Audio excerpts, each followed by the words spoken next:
Item number SCP-634. Object Class Euclid. Special Containment Procedures. SCP-634 is to be kept in a 37.85 litre, 10-gallon tank in the centre of a 10 metre by 10 metre room.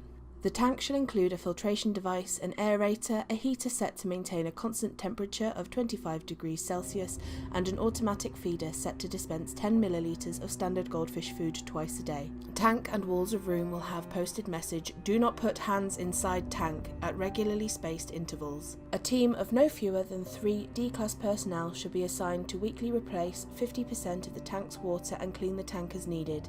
Team will be provided with constant oral instructions over the intercom system. On alternating weeks, team will provide SCP-634 with 12 grams of uncooked meat. Description: SCP-634 has the appearance of a male common goldfish, Carassius auratus, of full maturity, approximately 7 cm in length. SCP-634 was discovered in 2000 in Connecticut. It was housed in a 2-gallon round glass tank placed on the passenger seat of a car. SCP-634 came to the Foundation's attention when a waitress in a nearby diner noticed that the car had been parked with its emergency lights on for several hours, apparently out of gasoline, with a driver who was attempting to start the car approximately once every 90 seconds. She also reported that the officer sent to investigate it had been repeating his walk from his police car to the disabled car and back for more than 1 hour. SCP-634 was removed from the scene by agents operating under constant prompting by a team leader who maintained a minimum distance of 5 meters from the object at all times. Upon removal of SCP-634, behavior of the driver and officer returned to normal. Officer expressed confusion over what had happened, but otherwise was shown to have no lasting effects. Driver complained of burning sensation in right hand. He was treated for mild dehydration and loss of flesh on the first 2 carpals of his right index and middle fingers. Due to the effects of SCP-634, driver and officer were released after being treated and given cover stories.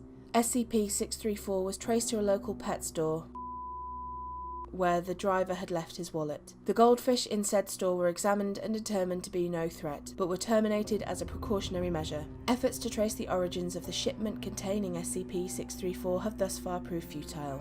SCP-634 affects the short-term memory and attention span of living creatures in close proximity to it. The strength of SCP-634's abilities appears to be inversely related to the squared distance from SCP-634, with negligible results after a radius of approximately 3.1 meters. The only noticeable anatomical difference between SCP-634 and a common goldfish is its small row of sharp teeth. SCP-634's bite has a coagulating effect, which minimises blood loss. It also causes a burning sensation at the point of incision. SCP-634 does not appear to have any further ability to influence a person's mind or otherwise influence him or her to initially put a hand in its tank. Its adaptation is generally suited for use in an area with predators who would naturally be compelled to reach for it. Also note that SCP-634 does not influence a person's or animal's natural instincts or wants, only affecting their memory of the current context of a situation. Because of this, SCP-634 would be unlikely to stop a rampage of an SCP which has a general inclination towards violence and dislike of people, as those behaviours would continue regardless of context.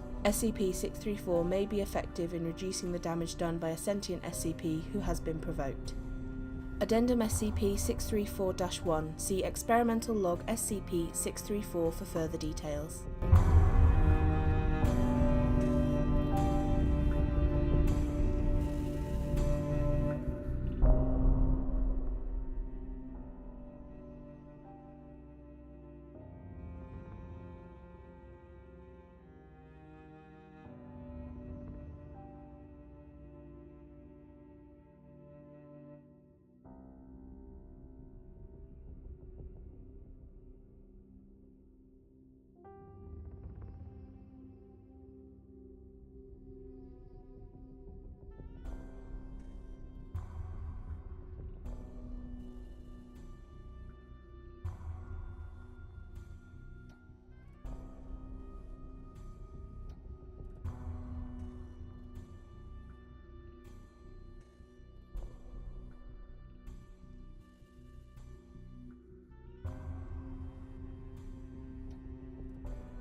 Addendum SCP-634-2. Considering the average lifespan of the common goldfish and SCP-634's unique abilities, it may be advisable to introduce a female goldfish for breeding purposes.